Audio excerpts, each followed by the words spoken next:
fascinating to watch insects. Sadly, there's a lot less of them these days.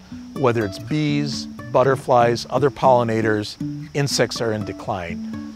You may have heard about the collapse of insect, bird, amphibian, and other species, and the general loss of biodiversity. Habitat plays a big role in that, and that's where habitat makers can make a big difference. Habitat makers are people devoted to ecological restoration.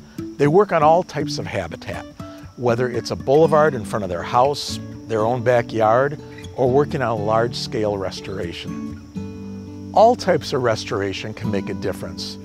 With the loss of so much land to development, our own backyards may hold the key to stemming the loss of biodiversity. My name is Gerald Gershon. Join me on this video series as we talk to the people who are making a difference, the habitat makers. We'll take you to different restorations.